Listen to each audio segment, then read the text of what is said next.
Assalamualaikum warahmatullahi wabarakatuh. Selamat siang anak-anak. Perkenalkan, nama saya Windy Fariska dari Tadris Biologi Institut Agama Islam Negeri Jember. Saya di sini sedang melaksanakan program Magang 2 yang akan mendampingi anak-anak sekalian di mata pelajaran biologi kelas 11 untuk sementara waktu. Saya harap kita bisa bekerja sama dengan baik selama proses pembelajaran berlangsung. Oke, sebelum kita memulai pelajaran pada hari ini, marilah kita berdoa bersama-sama. Berdoa mulai. Berdoa selesai. Untuk pertemuan kali ini, kita akan membahas mengenai sistem gerak pada manusia, yang mana sistem gerak pada manusia itu terdiri atas 3, yaitu sistem rangka, otot, dan persendian. Pertemuan pertama kali ini kita hanya akan membahas mengenai sistem rangka pada manusia. Tujuan pembelajaran pada hari ini yaitu agar siswa mampu mendefinisikan sistem rangka. Yang kedua, agar siswa mampu menyebutkan fungsi-fungsi dari sistem rangka itu sendiri. Yang ketiga, agar siswa mampu mengetahui bentuk-bentuk dari tulang. Yang keempat, agar siswa mampu menyebutkan struktur dari tulang. Yang terakhir atau yang kelima yaitu agar siswa mengetahui penyusun dari rangka tubuh manusia. Untuk lebih jelasnya, marilah kita simak bersama-sama video berikut ini.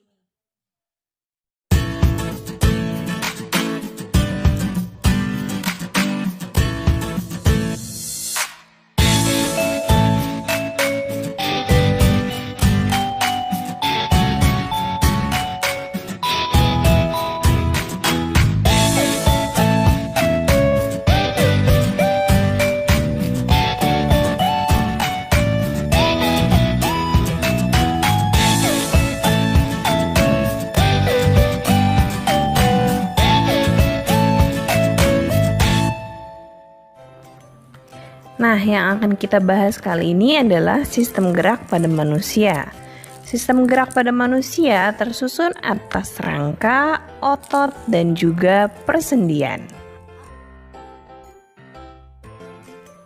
Yang pertama akan kita bahas adalah rangka pada manusia.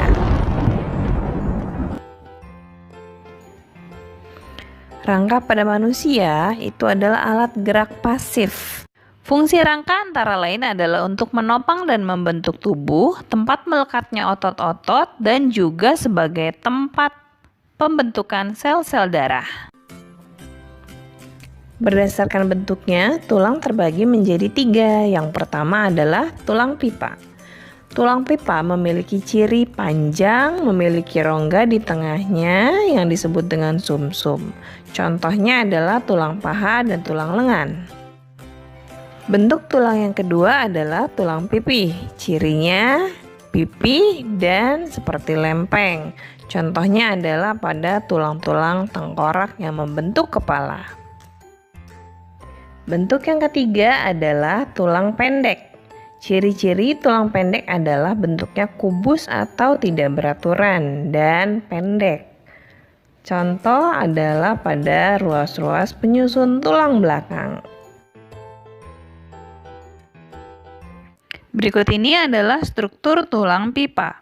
Tulang dilindungi oleh selaput terluar yaitu periosteum. Kemudian di balik periosteum ada selaput yang kedua namanya adalah selaput endosteum. Di bagian ujung-ujung tulang pipa terdapat tulang rawan yang merupakan tempat bantalan persendian atau artikulasi. Di bagian ujung tulang pipa terdapat pembesaran yang kita namakan dengan epifisis. Kemudian di bagian tengahnya yang dinamakan diafisis itu di dalamnya terdapat rongga kosong yang merupakan sumsum tempat pembentukan sel darah. Di antara epifisis dan diafisis terdapat cakra epifisis yang berperan dalam proses pemanjangan tulang. Apa saja sih tulang-tulang yang menyusun rangka tubuh kita? Rangka tubuh kita tersusun atas tulang kepala atau biasa disebut tulang tengkorak, kemudian rangka badan yang biasa disebut aksial, dan tulang anggota gerak atau apendikular.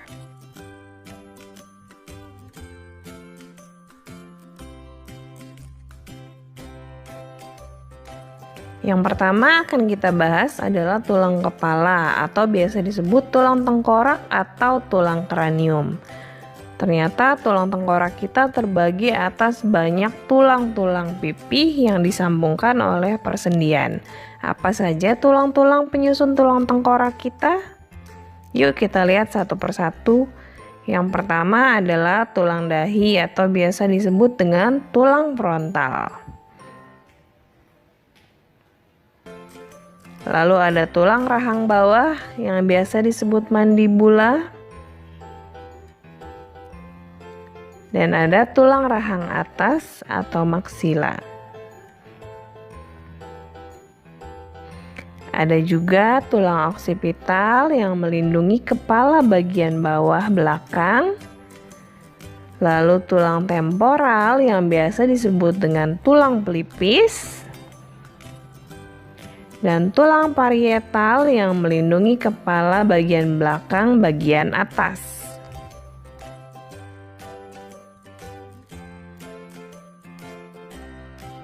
Kita lanjut ke tulang rangka badan atau aksial.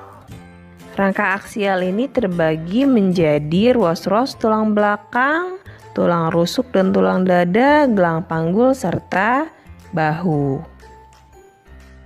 Bagian-bagian dari rangka aksial adalah ruas tulang belakang yang tersusun atas satu ruas tulang atlas, dilanjutkan 7 ruas tulang leher. Lalu ada 12 ruas penyusun tulang punggung, dilanjutkan dengan 5 ruas tulang pinggang dan juga tulang ekor. Selanjutnya ada 7 ruas tulang rusuk sejati yang melekat pada tulang punggung dan tulang dada, 3 ruas tulang rusuk palsu yang melekat pada tulang punggung dan tulang rusuk di atasnya, dan 2 ruas tulang rusuk melayang yang hanya melekat pada tulang punggung saja. Dilanjutkan ada juga tulang dada yang terdiri dari manubrium sterni dan juga corpus sterni. Lalu tulang badan bagian bawah ada tulang panggul yang biasa disebut dengan tulang pelvis dan juga tulang kelangkang yang biasa kita sebut dengan tulang sakrum.